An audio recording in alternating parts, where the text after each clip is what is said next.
న్యాయమేనా? అన్ని ప్రాణులు కూడా ఆహారం మూలంగానే బ్రతుకుతూ వృద్ధి పొందుతాయి.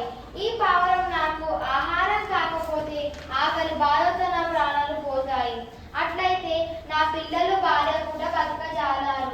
ఒక్క పావురాన్ని కాపాడి ఇన్ని ప్రాణులను హింసించడం ధర్మానికి వ్యతిరేకమే కదా. ధర్మం తెలిసిన వారు ధర్మానికి కీడు చేసే ఎటువంటి ధర్మాన్నైనా ధర్మమని మనసులో తలుచుకోరు. ధర్మం అనేది అన్నిటికీ మేలును కలిగించేదిగానే ఉండాలి. ఈ పావురం నాకు వేదంచే నిర్దేశింపబడిన ఆహారం. డేగలు పావురాలను తింటాయి అనే వేద వాక్యం ఉన్నది కాబట్టి దీనిని నాకు ఆహారంగా ఇవ్వు. ప్రాణభయంతో వచ్చిన ఈ పావురం నన్ను ఆశ్రయించింది. ఎంతటి నీచుడైనా రక్షించమని వచ్చి ఆశ్రితుడిని విడిచిపెట్టడం నేను ఎట్లా విడిచిపెట్టాను? ఆశ్రితులను విడిచిపెట్టడం ధర్మం ఎట్లా అవుతుందో నీవే చెప్పు. నీవు పక్షి అయినప్పటికీ ధర్మం తెలిసిన దాని వల్లే మాట్లాడావు. రక్షించమని కోరి వచ్చిన వారిని విడిచిపెట్టడం కన్నా అధర్మం మరొకటి ఉంటుందా? నీ ఆకలి ఈ పావురాన్ని తింటే కానీ తీరదా?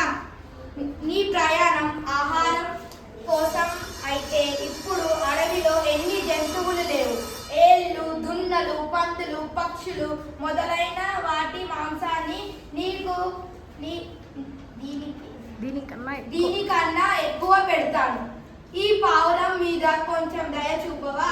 దీన్ని మాత్రం నేను విడవను. ఓ రాజా, నీ పావురం నాకు సహజ సిద్ధంగా కల్పించబడిన ఆహారం. ఒకవేళ దీన్ని నీవు కాపాడాలని అనుకుంటే దాని బరువుకు తూగినంత మాంసాన్ని నీ శరీరం నుంచి నాకు పెట్టు. పక్షుల అన్నింటిలోని గొప్పదానమైన నీవు నాపై దయ చూపావు. చిన్న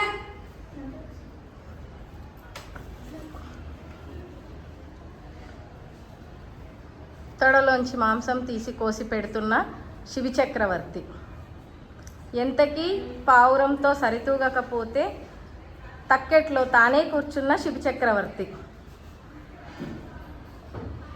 ఇంతటితో తమ వేషాలు చాలించి నిజరూపం ధరించిన ఇంద్రుడు, అగ్నిదేవుడు